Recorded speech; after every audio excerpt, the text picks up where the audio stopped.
My dear student, good morning to all of you. बच्चों, your success is our aim. आपकी सफलता हमारा उद्देश्य है. I know nothing, but you know everything. बच्चों, आज हम जो नंबरिंग ऑफ पेरेंट चेन बता रहे थे, उसी में आज नंबरिंग रूल 11 11वां अंकन नियम के बारे में बताएंगे. बच्चों, जब किसी कार्बनिक यौगिक में एक क्रियात्मक समूह होता है, तब जनक श्रृंखला यानी पेरेंट चेन का नंबरिंग अंकन उस सिरे से करते हैं जिधर से क्रियात्मक समूह निकटतम होता है. अर्थात क्रियात्मक समूह को निम्नतम कम से कम संभव अंक प्राप्त हो. प्यारे बच्चों, यहां हमने एक ऑर्गेनिक कंपाउंड लिखा है. इसमें यदि पेरेंट चेन को लिया जाए तो ये हमारा पेरेंट चेन हुआ. This is the parent chain. This बच्चों, इसमें ये COOH फंक्शनल ग्रुप है, क्रियात्मक समूह है. और ये बच्चों, अब ये Cl जो देख रहे हो, ये प्रतिस्थापी माना जाएगा, सब्स्टिट्यूएंट हो गया. तो बच्चों, नंबरिंग हम इधर से करेंगे. और हमेशा याद रखना, कोई भी समूह और भी है तो COOH के कार्बन को हमेशा एक नंबर दिया जाता है, क्योंकि ये सबसे सीनियर फंक्शनल ग्रुप है, सबसे बड़ा, सबसे श्रेष्ठ क्रियात्मक समूह कार्बोक्सिल समूह है. तो बच्चों, 1 2 3 और 4. अब बच्चों, चौथे कार्बन से ये क्लोरो समूह जुड़ा हुआ है. तो अब इसका नाम जिसे लिखना है तो पहले 4 लिखेंगे, ये लोकेट, हाइफन लगाएंगे, फिर ये क्लोरो, CHLORO, क्लोरो. बच्चों, यहां पेरेंट चेन में 4 कार्बन हैं. यह बच्चों मोनोकार्बोक्सिलिक एसिड है. एल्केनोइक एसिड इसका IUPAC नेम है. तो 1 2 3 4 कार्बन तो ब्यूटेन हुआ. ब्यूटेन में ओइक एसिड जोड़ देंगे तो नाम हो जाएगा ब्यूटेनोइक एसिड.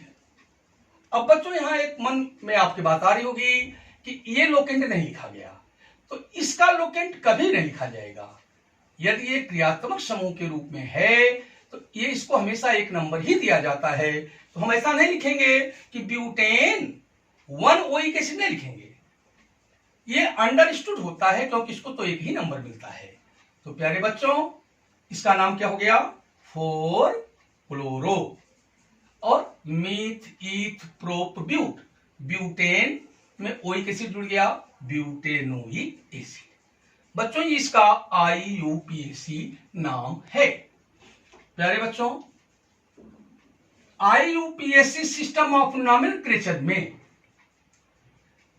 ये जैसे क्लोरो समूह, ब्रोमो समूह, आइडो समूह यानी हेलो समूह हो, या नाइट्रो समूह हो NO2, या एल्कॉक्सी समूह हो OR, या एल्किल समूह हो R, इन सबको सब्स्टिट्यूएंट माना जाता है.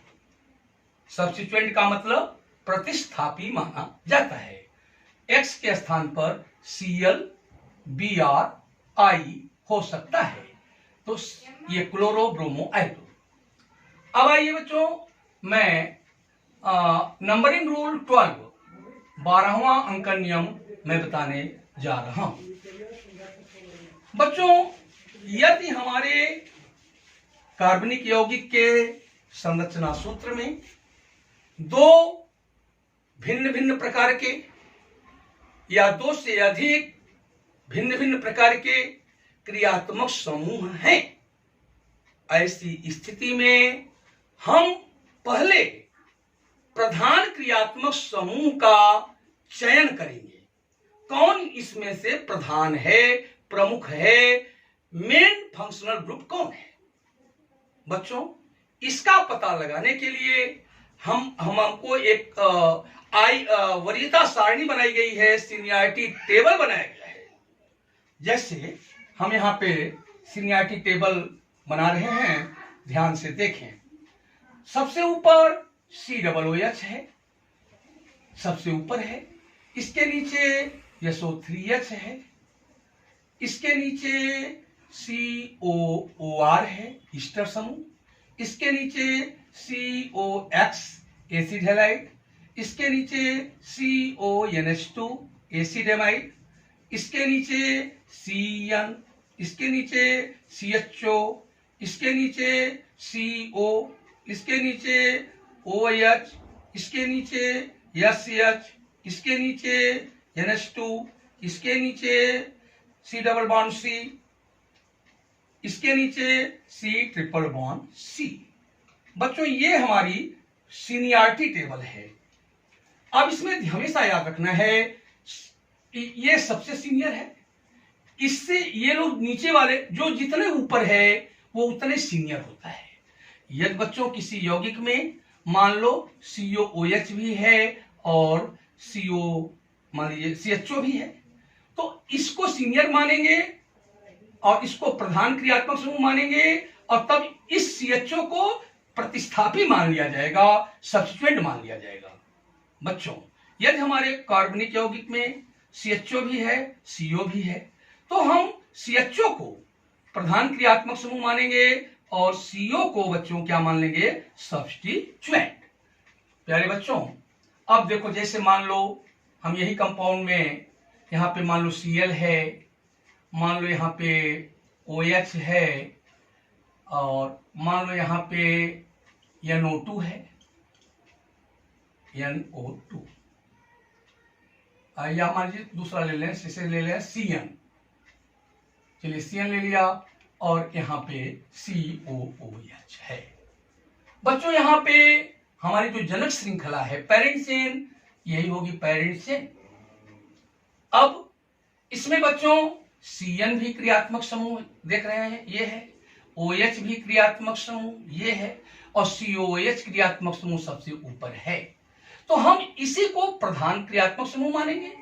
तो इसके कार्बन को नंबरिंग इसी सिरे से करेंगे, और इसको, इसको और इसको सब्स्टिट्यूएंट मानेंगे, प्रतिस्थापी। तो नंबरिंग इधर से होगी बच्चों 1 2 3 4। अब आइए बच्चों, ये क्लोरो चौथे कार्बन से जुड़ा है, साइनो दूसरे कार्बन से जुड़ा है, हाइड्रोक्सी तीसरे कार्बन से जुड़ा है।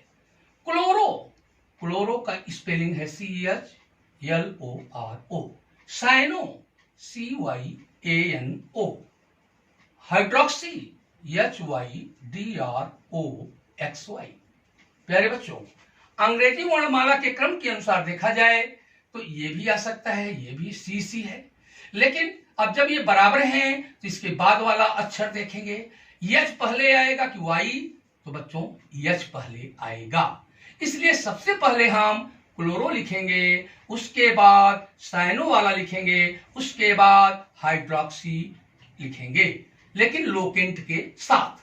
प्यारे बच्चों, ये क्लोरो है, चौथे कार्बन से जुड़ा है, तो IUPAC नेम होगा 4-4, इसका नाम बच्चों क्या लिखेंगे, क्लोरो। हिंदी में अंग्रेजी में दोनों लिख सकते हैं। फिर बच्चों ये दूसरे कार्बन से जुड़ा है, -2, फिर हाइफन, इसको लिखेंगे सायनो, CYANO। फिर बच्चों ये तीसरे कार्बन से जुड़ा है, तो फिर हाइफन लगाएंगे 3, फिर हाइफन हाइड्रोक्सी। अब बच्चों हमारे जनक श्रृंखला में पेरेंट चेन में 4 कार्बन है, 4 कार्बन वाला एल्केनोइक एसिड बच्चों होगा ब्यूटेनोइक एसिड। बच्चों फिर से एक बार मैं बताऊंगा, जैसे ये हमारा कार्बनिक यौगिक है, इसमें क्रियात्मक समूह के रूप में ये भी है, ये भी है, ये भी है, ये तो इसको पहले से ही प्रतिस्थापी माना जाता है, सब्स्टिट्यूएंट। लेकिन बच्चों अभी मैंने बताया कि यदि कई क्रियात्मक समूह हैं हमारे कंपाउंड में और डिफरेंट हैं ये, तो सीनियरिटी टेबल हम अपने ये इसको याद रखेंगे। इसमें देखेंगे जो सबसे ऊपर होगा वही हमारा मेन फंक्शनल ग्रुप होगा, प्रधान क्रियात्मक समूह होगा। बाकी जैसे ये CN है, OH है, क्रियात्मक समूह यहाँ है, लेकिन इसमें यहाँ पे इनको क्रियात्मक समूह नहीं मानते, इनको सब्स्टिट्यूएंट मानते हैं, प्रतिस्थापी मानते हैं। तो बच्चों सबसे पहले जो नाम लिखे जाते हैं वो प्रतिस्थापियों के सब्स्टिट्यूएंट के नाम लिखे जाते हैं, और बीच में जनक हाइड्रोकार्बन पेरेंट हाइड्रोकार्बन का नाम लिखा जाता है, और लास्ट में जो प्रधान क्रियात्मक समूह होता है उसका अनुलग्न सफिक्स लिखा जाता है। प्यारे बच्चों, क्लोरो की शुरुआत CH यहाँ है, साइनो CY, तो इसको क्लोरो को पहले लिखेंगे, फिर साइनो को लिखेंगे, फिर हाइड्रोक्सी को लिखेंगे। बच्चों 4 chloro, 2 cyano, 3 hydroxy meth eth prop but butanoic acid. तो बच्चों ये था नंबरिंग रूल 12 के बारे में। अब बच्चों ये स्टेप 3 समाप्त हो गया। अगले वीडियो में हम स्टेप 4 के बारे में बताएंगे।